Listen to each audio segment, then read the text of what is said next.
kids in grades 1 through 6. The juniors are going to the zoo. Going to leave at 7 a.m. That means you have to get up early to be here. But they're leaving at 7. Cost is $11. And that's all they need. Daniel said he was going to kind of help them with their lunch, but the $11 is the ticket in.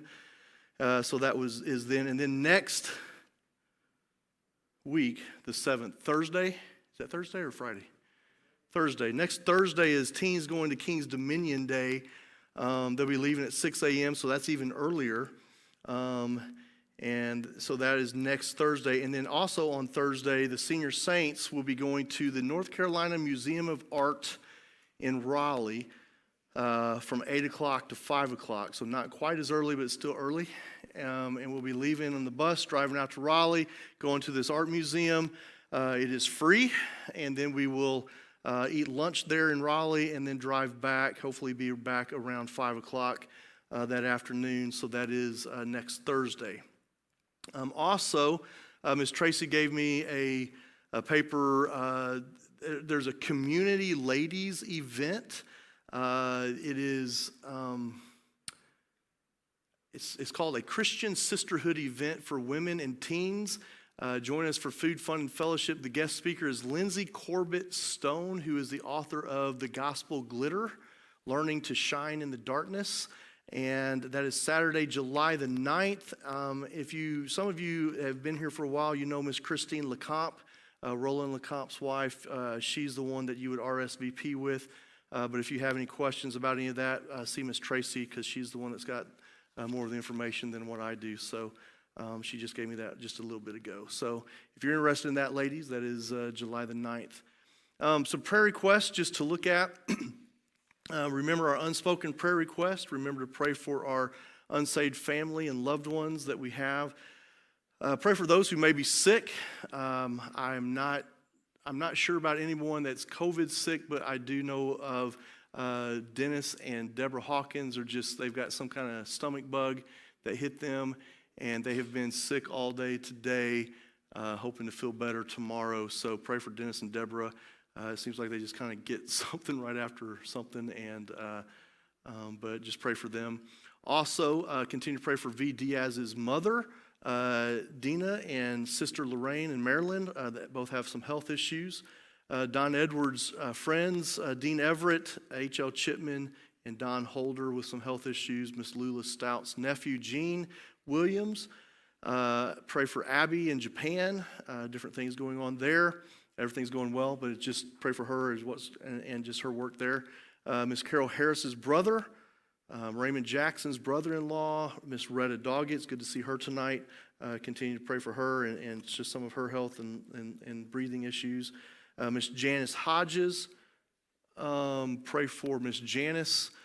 She's just going through a lot of health issues, not doing too well at all. Talked to Don Edwards today. His daughter Lori has surgery next week. I kept saying upcoming, and now it's next week.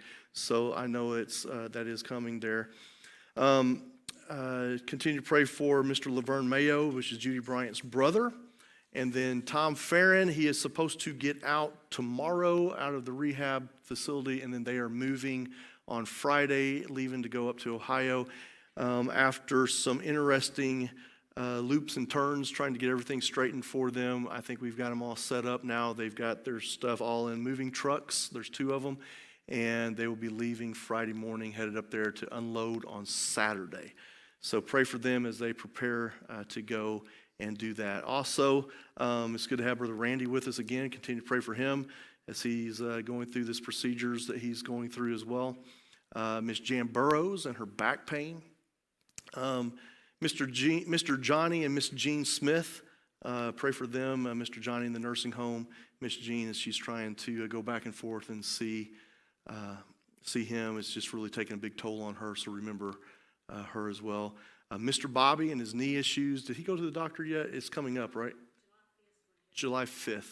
So that'd be next Wednesday. So Mr. Bobby has an appointment with his knee next week. So pray for him that they'll be able to figure out what to do with that. Mr. Bob Burrows' neighbor, Sonny Lane, and his wife Linda, with their health issues that they're having. Mr. Tom Lilly, who's been placed in hospice. He's a pastor. Carney Hedgepeth, who we've been praying for, they posted a lot of information about him. Seems to be gradually, very slowly improving somewhat, but still has a very, very long way to go with that. So pray for him. Continue to pray for Miss Elaine Lassiter. She's a former pastor's wife of here, Jack Lassiter, who was pastor here. This is his wife, Miss Elaine, who's having some health issues. Miss Margie McGowan, I talked to her yesterday, and she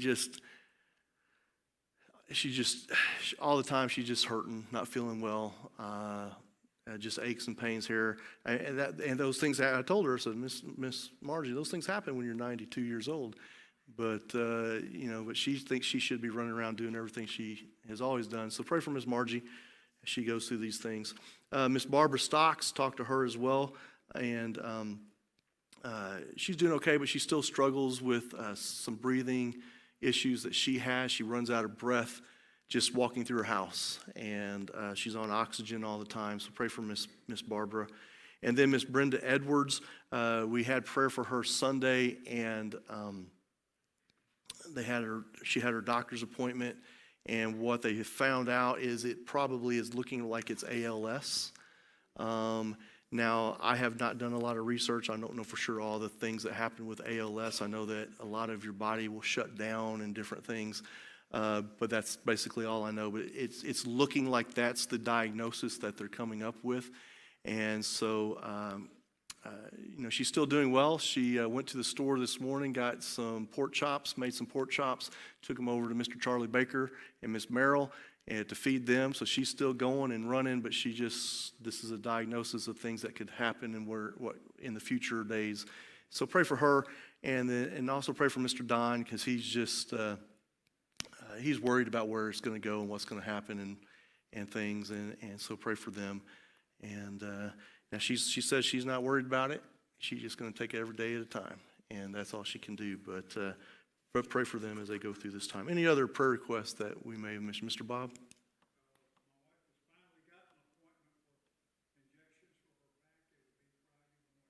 Friday.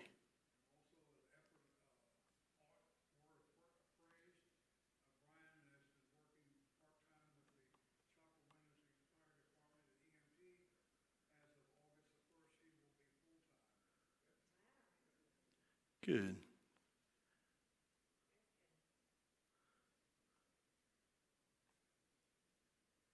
All right, anything else?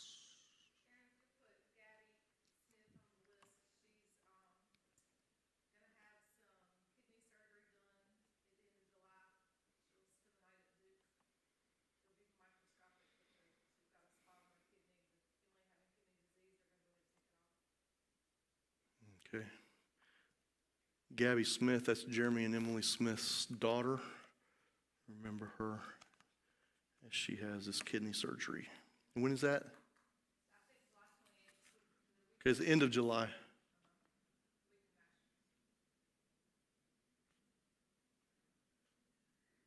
All right. All right, well, let's pray, and we'll ask God to be in our class tonight. God, thank you so much for all that you do for us. Thank you for loving us, and God, we thank you for just allowing us to be here tonight, Lord. I thank you for some praise items that we have had, how Brian's going full-time with his job, and so God, we thank you for just allowing him to be able to do that, and so God, we thank you for that. God, I thank you for being with Abby in Japan and just the good reports of the things that are going on there. God, we thank you that Ms. Retta is here tonight, and we just thank you for watching out for her. We ask that you continue to give her strength all the time. God, I pray for these other requests that we have mentioned here, Lord, several of them that have health issues and different stuff that's going on, Lord. I pray that you will continue to touch them and heal them, especially a lot of our older ladies that are at home. We just pray, and shut-ins, and we just pray that you'll kind of be with them, Lord, and give them strength that they need as they go through this time. God, help for us to be the church that reaches out to them so that they're not lonely and they know that they have someone that cares for them. And so, God, we just pray for them as well. God, for Ms. Brenda Edwards and Mr. Don, Lord, it's a tough diagnosis that they have received, Lord.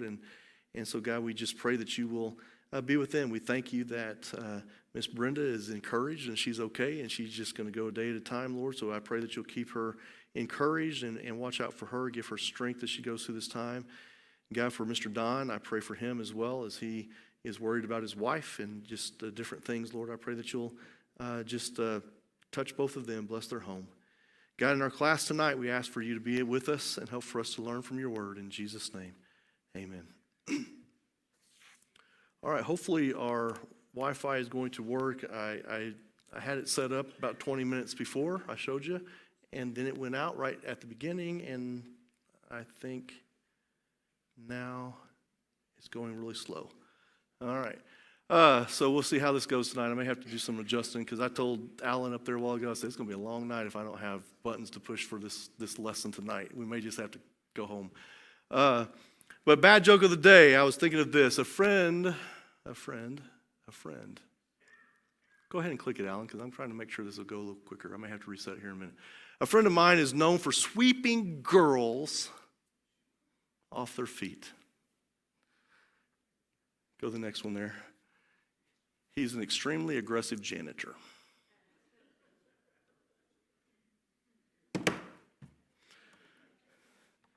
And then I was thinking about this one, and I'm an expert. Show this thing. I'm an expert at picking leaves and then heating them up in water. Picking leaves and then heating them up in water. You could call it my specialty. All right, and I am going to X out of this stuff, Alan, for a minute, and I'm going to try to, that's why it says it's not showing it. I'm telling you, I really hate this stuff on nights when I'm already stressing. Go to, Alan, if you can, go to the one. Yeah, I'm not even touching it. I don't even have it. Okay, I just connected. Yeah, you guys get off your phones and quit playing.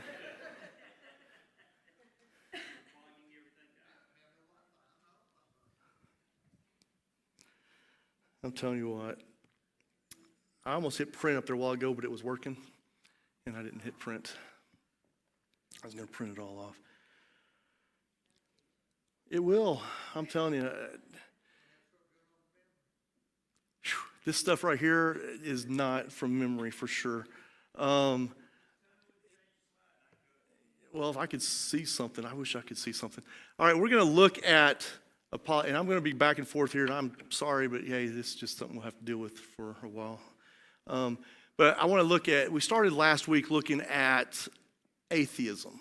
And so we got into that, looking at different parts of atheism. And so tonight I want to continue that with part 2. Go ahead and hit the next one. Many people, we looked at this last week, there's many people who walk around on the planet who are unaware that there's a God that's even there. There's a God that even exists. I have been to some remote areas in different countries and different places where they don't know anything about God. There's not a church on every corner like we have here. There's not any of those things that are happening. And so they don't have that. And for them, they just want to know that there's somebody that cares for them. There's someone that loves them. There's someone that they can experience and have, like we said, this abundant life with. And they want those things, but they don't know who and where and any of that stuff to go to. And then there's also many people who just flat out they know about God. They have a Bible. There's a church on every corner. But they just flat out reject the truth of God's existence. They base their lives on the premises that there is no God. That's what they believe. There is no God. And so they don't want to go through any of these things and say they don't believe that there's a God. But if there is no God,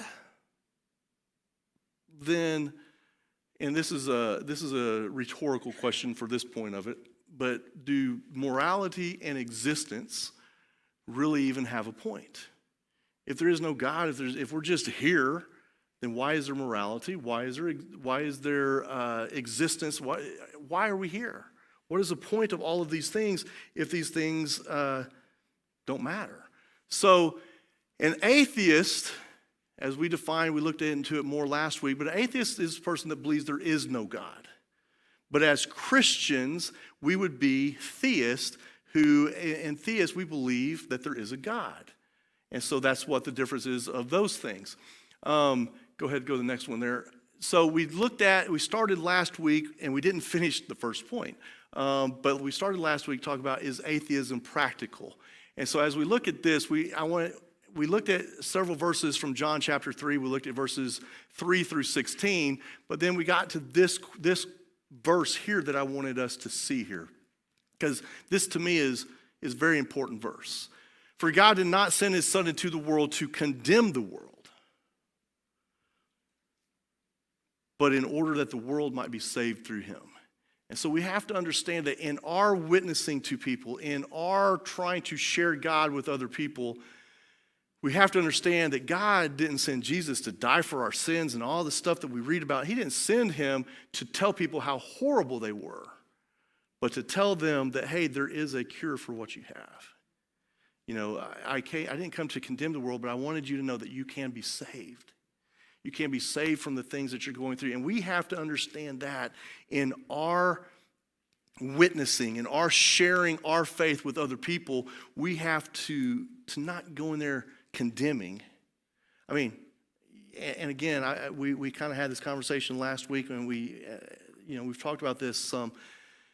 It's not that we don't say, hey, that's wrong, but how we say that's wrong. I was talking to someone earlier tonight, and it's you have to. There are some people that I deal with differently. Does that make sense? It's not that I'm trying to be hypocritical, but there is some people in our church that I will go up to and I will joke with and I will say things and just goof off and mess with them. And there are some people that I'm up there, yes ma'am, yes sir, prim and proper the whole time. Because there's some people you got to know how. And so again, when you're trying to share, and why I say this is, I feel like I'm digging a hole because I'm so flustered with this thing, is when you share your faith, you need to know who it is that you're sharing. You need to know them. You have to develop some relationships with people. Because if you go into somebody that you're just telling them, hey, you're dying and going to hell, I mean, they may write you off and leave and never come back and never see anything to do with you. But if you go into some people and you say, hey, the Bible tells us about this, and we need to understand and see what the Bible shares with us. And there's some people I'm as blunt as can be with. But there's some people I try to go a little bit slower with because you need to know how you do it. And so Jesus is saying, listen, I didn't come to condemn the world. I came to save the world. And that's what we need. We need to have the attitude, I'm trying to save the person that I'm talking to. So I need to be careful that I'm not condemning them as I try to share that with them. Our attitude should be to the point that it should be to point people to Jesus, to God, not point people away from him. So that's what we need to be. In Romans chapter 1, verses 19 and 20, it says, for what can be known about God is plain to them, because God has shown it to them. Verse 20 says, for his invisible attributes, namely his eternal power and divine nature, have been clearly perceived ever since the creation of the world in the things that have been made. So they are without excuse. So the Bible tells us, listen, things are there for them to see. It's there. It's clearly there. It's clearly visible for them to be able to see stuff, for them to be able to know that, hey, this stuff is there, that you can know that there is a God because of the things that you see. But we also have to understand that there's people that's not going to accept it. There's people that's going to walk away from these things. They're going to see what they want to see. Why do people believe in atheism? Because they want to see what they want to see. Why do people, there's a lot of different lifestyles that are out there right now. They're going in different directions and doing different things. And as they go through these different directions and go through these different things, you'll hear them and see them take things away from the Bible that they don't like, that they don't agree with. And so, listen, God has made it clear to them. He's even given them a Bible, but they're going to take these things out of the Bible because they don't like it. They don't like this verse that says this, so they're just going to take this out. Or it doesn't mean this, or that is just so old that it doesn't apply to us right now. And so they'll take all those things out there. And so these verses in Romans tell us that God has showed us himself through his creation to where there is no excuse. You can't just have, just look around. There's no excuse that these things would be there. And then in John chapter 12, verses 7 through 13, it says, Job, I said John. Is that what somebody said there? Job chapter 12. But ask the beast, and they will teach you. The birds of the heavens, and they will tell you. Or the bushes of the earth, and they will teach you. And the fish of the sea will declare to you. Who among all these does not know that the hand of the Lord has done this? See, he's mentioned all these things. Who does not know that the hand of the Lord has done these things? In his hand is the life of every living thing and the breath of all mankind. Does not the ear test words as the palate tastes food? Wisdom is with the aged and understanding in length of days. With God are wisdom and might. He has counsel and understanding. So we see these verses. Go ahead and go to the next slide there. We see these verses. He's talking about all these different things. The animals, the birds, the fish, and all this stuff, and the planet. They don't verbally speak to us. Now, I know I've seen a lot of Disney movies and a lot of other movies where animals will talk to you. And they'll say different things. But the whole thing is they don't verbally speak to you. I've had several dogs. I've got 2 at home right now and 2 cats. They will talk to me, but not in English. A lot of times, my cat will go to the door and start meowing, and I'll ignore her because I really don't care much for the cat. And then the cat will stand up there and start scratching on the window of the door, wanting to go out.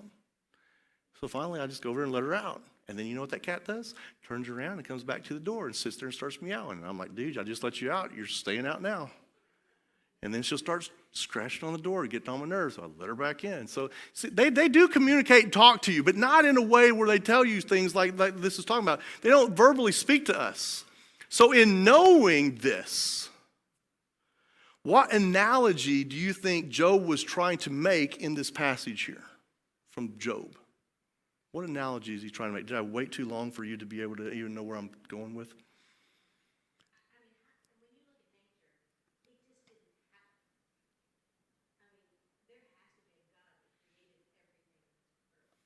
Right. The animals don't tell you that there was a creation there verbally. So what do they tell you? They show you. Well, how do they show you? Just by being. Okay. They show you what? They couldn't have got them away by themselves. What? When a cat prances? Okay. Right. Just the way they do that. Just in how they do things.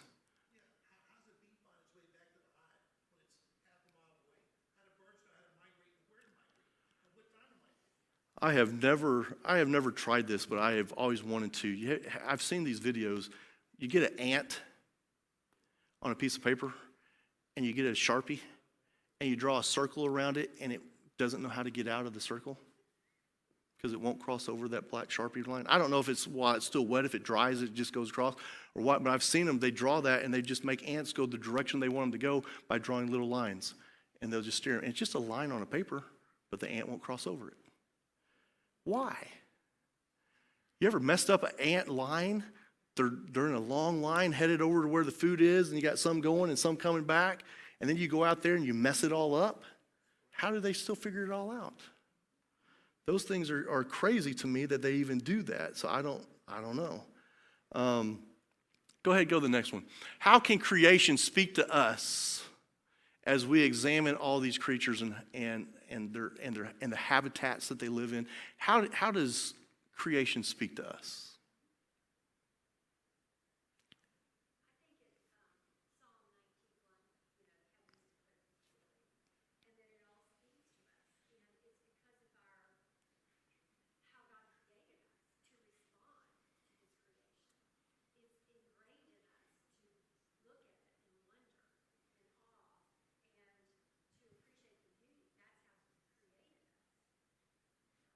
Okay?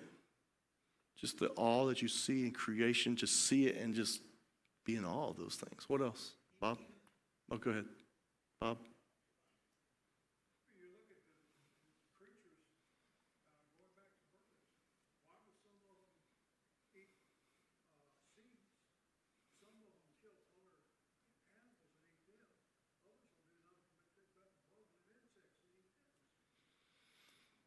Different ones have different appetites. Even the rocks are going to cry out. If we don't cry out, the rocks are going to cry out. That's going to be an interesting time one day. Go ahead, go to the next one. The initial problem with atheism is that it is negative. It is a negative essential truth claim. All right, did you get all that? The initial problem with atheism is that it is a negative essential truth claim. Go to the next one.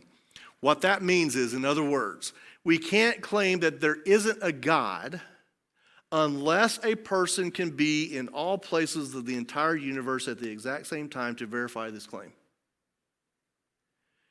Somebody tells you there can't be a God. Well, okay, they don't believe there is a God. They don't believe that one is there. Can they be in all places at all times to verify that there is no God? I mean, have you ever played hide and seek? Have you ever been the person who cheats when you hide? And when I say that, what I mean is you see them go into a room and look, and you see them come out of that room, and so you sneak into that room, so they say, I've already checked that room, I don't have to go back to that room. And then they keep looking, they look where you was at before, and then they go somewhere else, and so you run back out of that room and hide, and you're just moving, and they keep looking, and they don't find you because you keep moving your spot. So the whole thing is, what it's saying here is, how can they verify these things unless a person can be in all places of the entire universe at all times to verify this claim? Because, I mean, you could say you walked around the whole universe, but maybe God was moving around and you didn't see him. And so you have these things that are there to try and look at. And so that's where I was at with this. Go ahead. Otherwise, if they're not able to do that, otherwise there's no way of confirming that whatever someone claims does not exist actually doesn't exist. Unless you're all over these places. Go to the next one. Many atheists have recognized this issue. And leading atheists, such as Richard Dawkins, who a lot of us have heard about, they will counter this kind of argument by saying this. They will say that while we cannot prove a flying spaghetti monster does not exist, this is a quote from him. While we can't prove that a flying spaghetti monster does not exist, it's pretty unlikely that it does exist. Even though I can't prove that there's not a flying spaghetti monster because I can't get all places at all times, but it's pretty sure that it probably doesn't exist. Go to the next one. From the atheistic perspective, the wiser and more rational perspective is the one that says that something like this does not exist. So to an atheist, the wise thing is, look, you say I can't be everywhere at once, but really I don't see God, I don't feel God, I don't hear him around here, so it must not be real. That's the wise thing to choose, is that it just must not exist. Go to the next one. Now, I want you to get this. When I mentioned the flying spaghetti monster a while ago, I actually did some research into this because I was thinking, what? It's just kind of strange. Did you know the Church of the Flying Spaghetti Monster began in 2005? Legitimate. When Bobby Henderson, a recent physics graduate of Oregon State University, it's out in Oregon, so that it kind of explains it, but he's out in Oregon State University, he sent a letter to, is there somebody from Oregon? Heard you coughing really loud. I thought for somebody just okay. But they sent a letter to the Kansas Board of Education, and I'm going to try something here. Okay. The Kansas Board of Education was debating the inclusion of intelligent design theories in high school classes on evolution. They were debating whether or not to put creation in, or intelligent design theory into a evolution class. They're debating whether or not to do these things. The letter which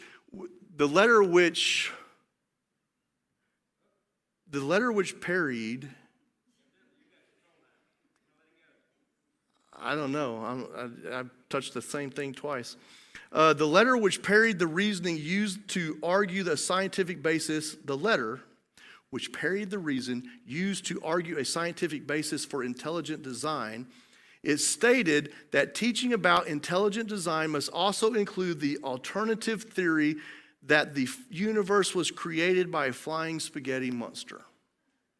If you want to include, this is what he said, if you want to include intelligent design in evolution, then you have to include the flying spaghetti monster. That's the only way that you could do these things. Now, going to the next one. This parody religion became a social movement.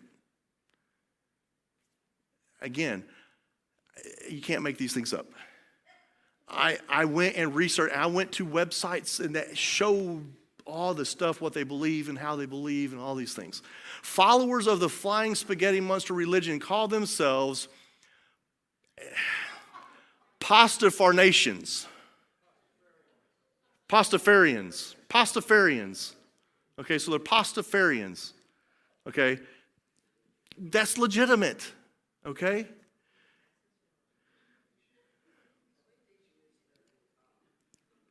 I don't know that they're teaching this in college or not, but there's someone who's thrown this out there. They made it as a joke, but it came out to be that people are actually, and I don't know that they actually go in there and actually worship a flying spaghetti monster, but they say, if your religion is real, then this is real as well. And see, the question that must be answered is not whether the existence of God is impossible or even improbable. The question is whether if there is logical, reasonable. Where are we at here, man? You're killing me. I'm getting drunk.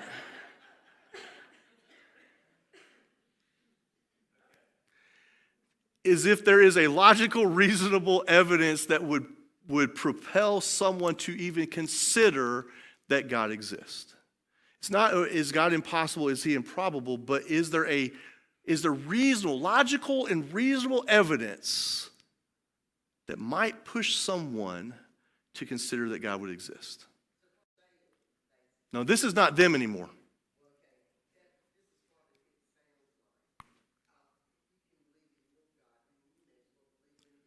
That's exactly what they are saying with the flying spaghetti monster, yes. If you can believe in your God, then you can believe in the spaghetti monster. But the whole thing is it's not a question of whether it's impossible for those things to happen or improbable. Okay, you could argue with somebody all day. Oh, it's impossible. No, it's not impossible. Okay.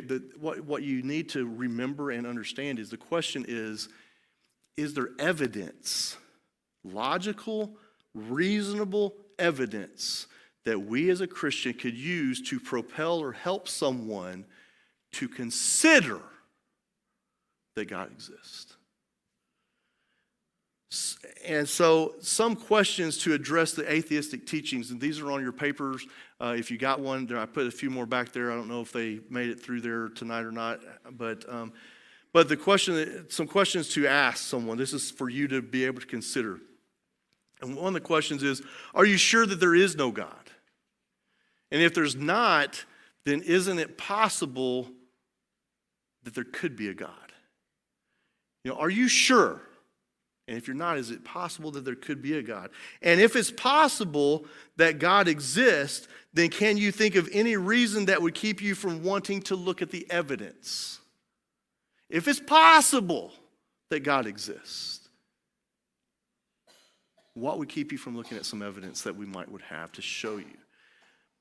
Doesn't a world filled with intricately designed species, systems, and processes call for some kind of intelligent design? Now, some people would just flat out say no, but they can't explain why they say no. They just say no. But if they're thinking logically, This is a question that you can ask them. And if so, then would it be true that if there is evidence for intelligent design, then there is a high probability of a divine architect behind the design of the universe and all aspects of our planet?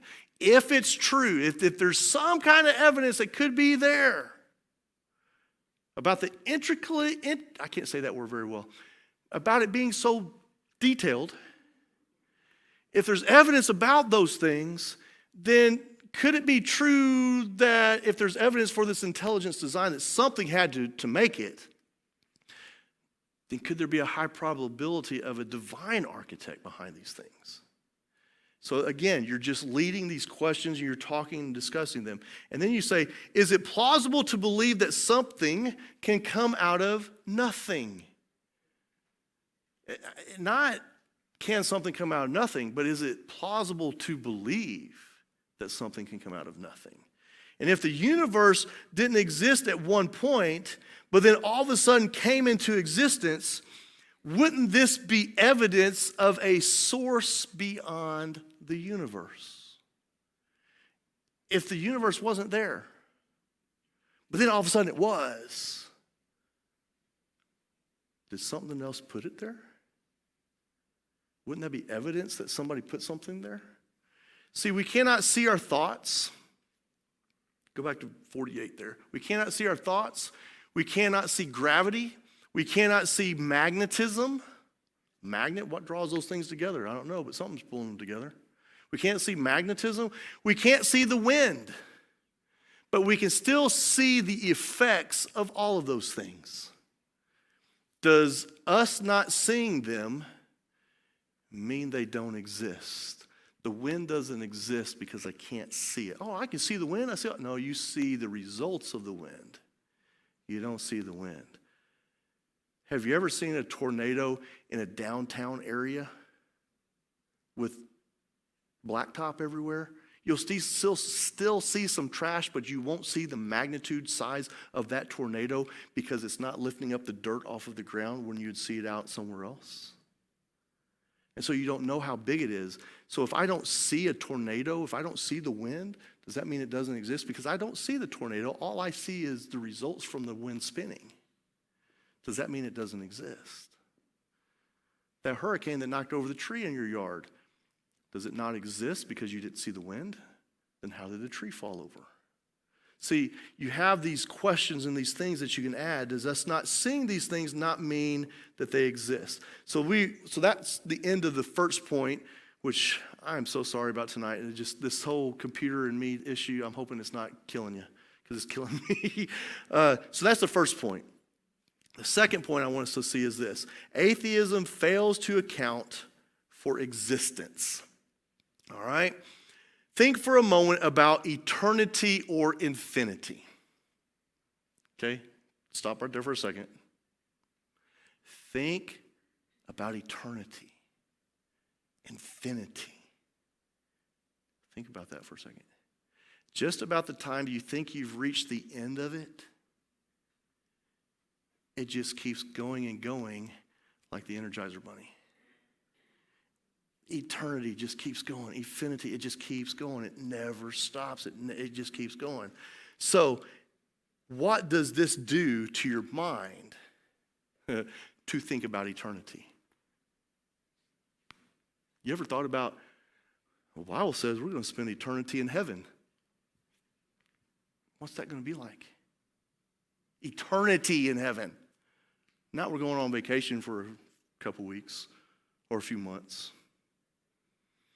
Or we're going to move over here for a couple years. We're talking eternity. What does that do to your mind? Does it just boggles it, explodes it, confuses you? You already have a headache tonight and we haven't finished yet? Just trying to think about eternity? Never ends. Never ends. Psalm 147, verse 5. The next one there, Alan. It says, how great is our Lord. His power is absolute. His understanding is beyond comprehension. What does it mean that God's understanding is beyond comprehension? What does that mean?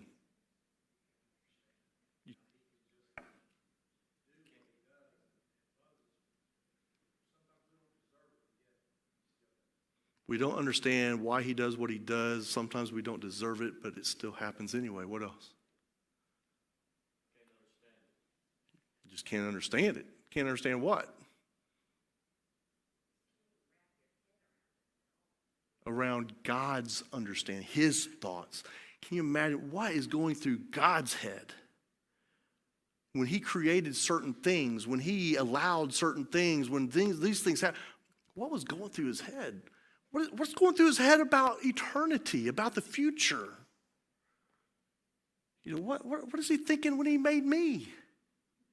You know, what is going on in his head? You think about these things. Can a human mind conceive of the infinite? And tell me why or why not. Because what?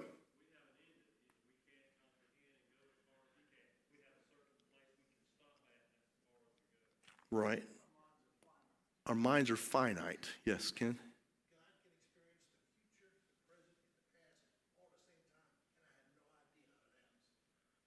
Right.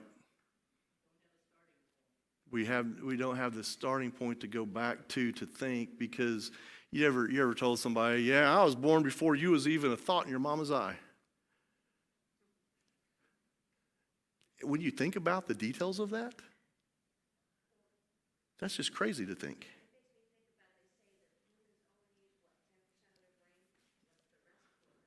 I guess, yeah, I don't know.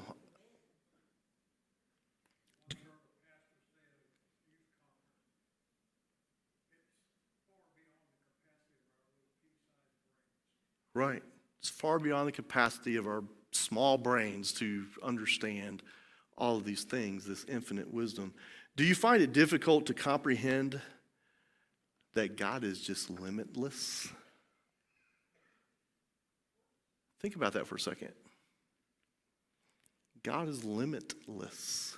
What does it mean to be limitless? It means to have no limits, no boundaries. There's nothing can stop him. There is no fence that he can't cross over. There's no mountain that stops him from going over.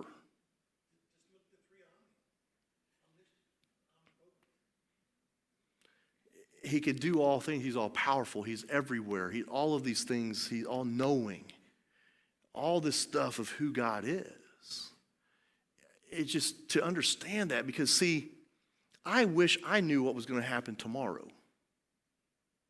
I actually wish I knew what I was going to eat for supper tonight after church, because I haven't had supper yet. I can't comprehend that. And so we have these things and all this stuff that's going on. It's hard to comprehend the limitlessness of God, because we on a daily basis deal with limits in our humanity.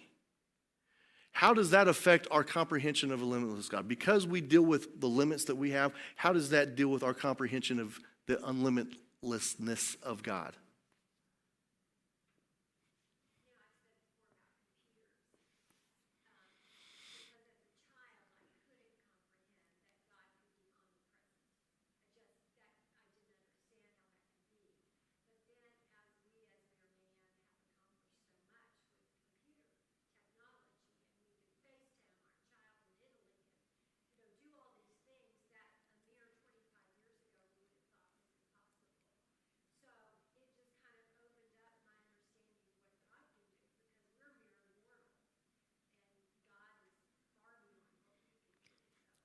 If in my lifetime we can develop a computer that we can go on and order our groceries on,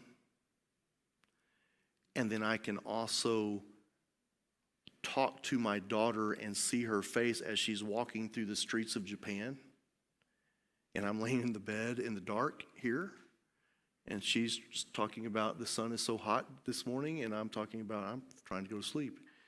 And so just those bring out, hey, look, we made some things. That's just, but can you imagine?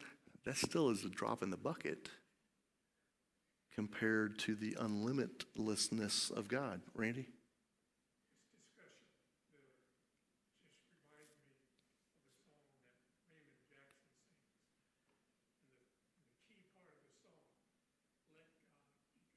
Let God be God. Yeah.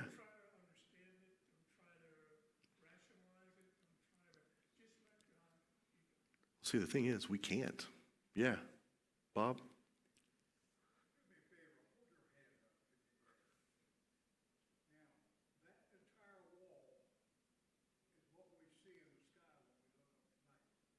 This right here is. Right, right.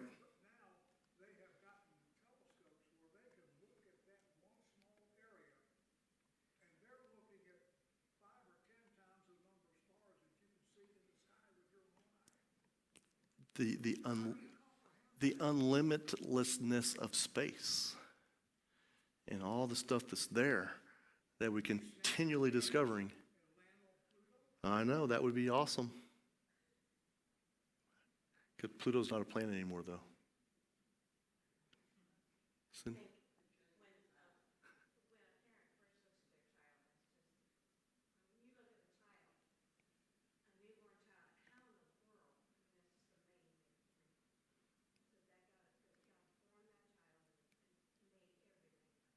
Everything about that child and a newborn, it would just, that rocked my world, looking at both of my girls when they were born, just seeing them and thinking, oh wow, how in the world? That's crazy. How does understanding the concept, the next one there, how does understanding the concept of a limitless God impact the way that you worship him or the way that you live your life? How does understanding or thinking the concept of, hey, our God is limitless, how does that change how you worship him or affect how you worship him? How does that affect how you live your life? How does that affect you?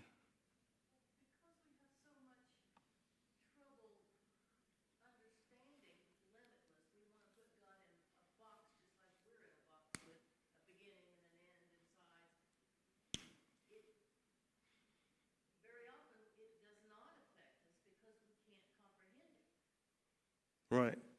Because we always want to put God in a box.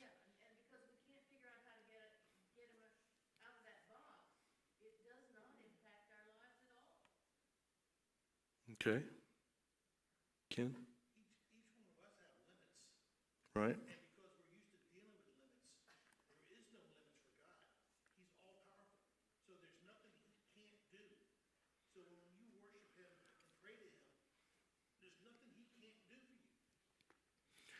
Have you ever gone into your prayers with the full comprehension and understanding? I mean, seriously, that God is limitless? That the things that you're praying for, if he chooses to do so, he could do those, anything. I mean, I always think back to, man, I wish I had the faith of a mustard seed, could say to that mountain, move over there, and just see it just go. If I saw a mountain move when I said that, woo! There'd be something there happening now. Can you imagine that? Wow. Right. A lot of it, yes. Bob? Is that hand up or is he just holding it up?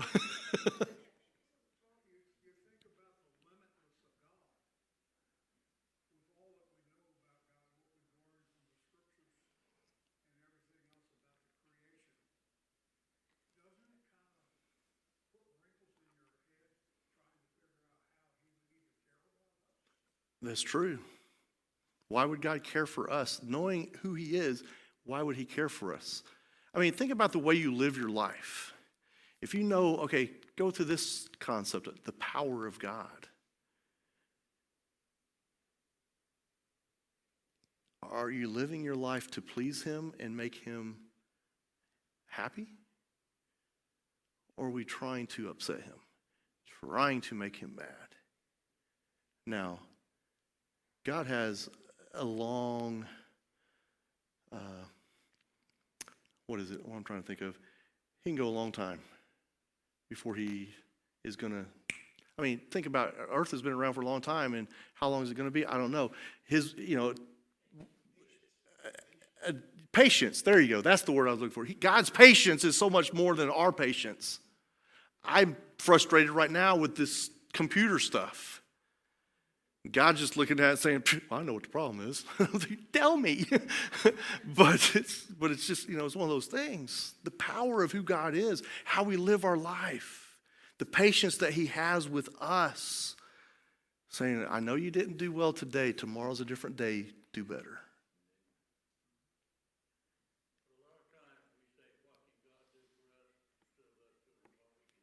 We're all the time looking about, God, give me this in our prayers. Most of our prayers, a lot of times our prayers are, God, give me this. Give me patience. Give my father hair on his head. Give somebody this over here. That's all I could think of. My mind is just, but give me something. Heal this person, make this person better, be with these people as they travel, be with this, give me something. Instead of just, God, this is who you are. I should be doing everything I can for him because of what he's done for me.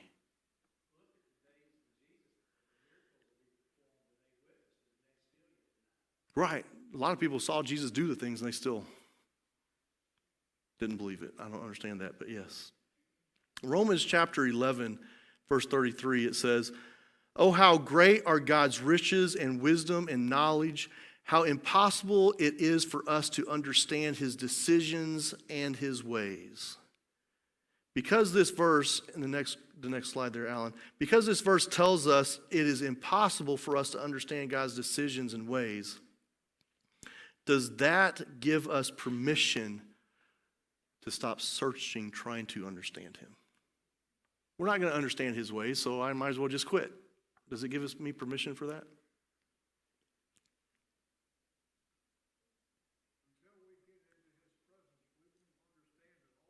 We won't understand it all, right?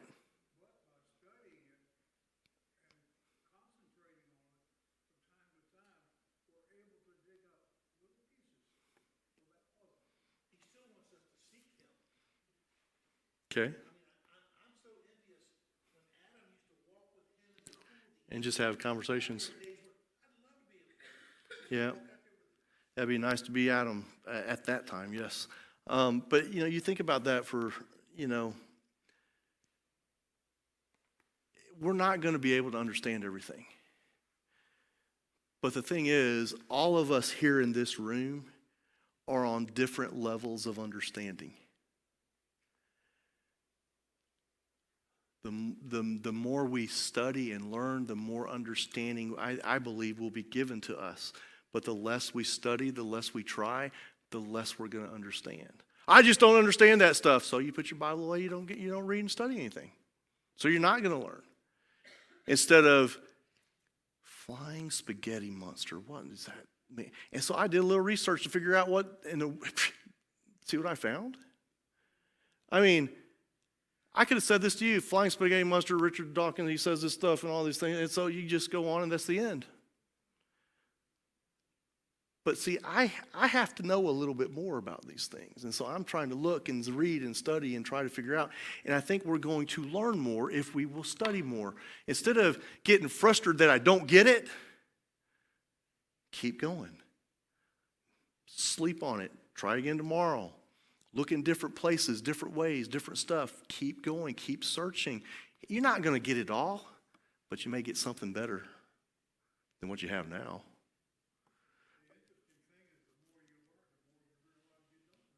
Right. I didn't have no clue that the flying spaghetti monster was something real.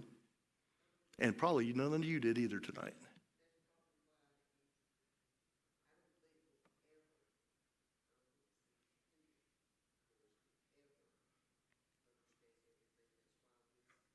No, we won't. We won't. It tells us it tells us in Corinthians that right now we look in the mirror and it's kind of foggy and we don't understand everything. But one day somebody's going to come in and clean that mirror. When we go to him. Yep.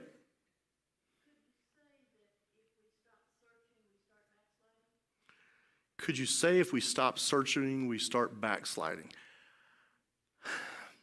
I've always heard and I've always thought, if you're not moving forward, you're going backwards.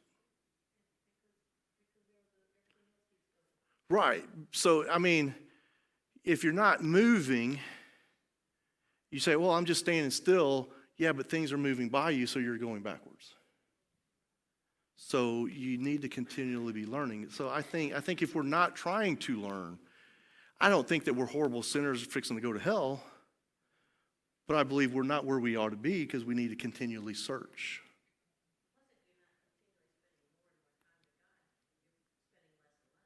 Right. But to me, when you're saying search, it's not, to me, it's not, you're not having permission to stop searching, but it's your faith is growing. Right. Like, to me, you're searching, if you're searching, you're looking for something that you don't know where it is. But you're not searching necessarily for God because you know where He is. You're learning more. Right. I want to continually learn to, and I guess the searching part is I have to search not for Him because I know Him, but I want to search to try and understand Him. So I'm looking for things, ways to try and understand Him more, whether I'm looking at creation outside, whether I'm studying books, whether I'm reading about different things, when I'm having discussions with other people, whatever it is, I'm trying to gather more in there so that my understanding of Him might be a little more. Hopefully you walk out of here tonight with maybe a little bit more understanding. I don't know. To me, it's been a crazy night. But hopefully you get a little bit that you can take with you. Oh no, I don't. There is no human that's alive that would completely understand God in any of His ways. And they walked with Him, slept in the same area, tent with Him, whatever. They were there. They ate supper with Him. All this stuff. They knew Him, but they didn't understand everything. Think about this. What is the meaning of life? Because if there is no God, then what is the purpose of why we are here? When we look for the significance or the point of our lives, we're basically asking about the meaning of why we exist. When we start looking for the significance, what is the point of my life? What am I even here for? Basically, we're saying, why do I exist? What is the meaning of my existence, of why I'm here? Because it's 8 o'clock, because I'm struggling up here with this stuff, I'm going to end it right here tonight. We'll continue this next time because I don't know if you could tell, I'm just so frustrated with this thing. And I hope that it didn't come across that terrible to you. I hope you got something from it because up here, man, I'm ready to just walk out of here. I'm ready to walk out the side door and up the steps and nobody even talks to me. That's where I'm at right now.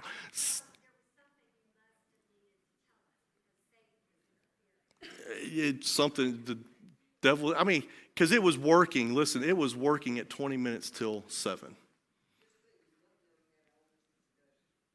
May not have had this much discussion because I was going a lot slower than what I would have if I was pushing it myself. Hey, listen, God is limitless. Who knows? All right? So anyway, hopefully you grasped something from this tonight, and I'll tell you what, I have no explanation. I can't. It was working fine earlier, and all of a sudden it stopped. Alan was having struggles up there. Eddie was having struggles in the live stream room. We don't even know if this even went out at all. And so, sometimes we're unprepared. We need to be prepared, and we just weren't. I don't know what's going on with this stuff here. So we'll see what happens. Let's pray.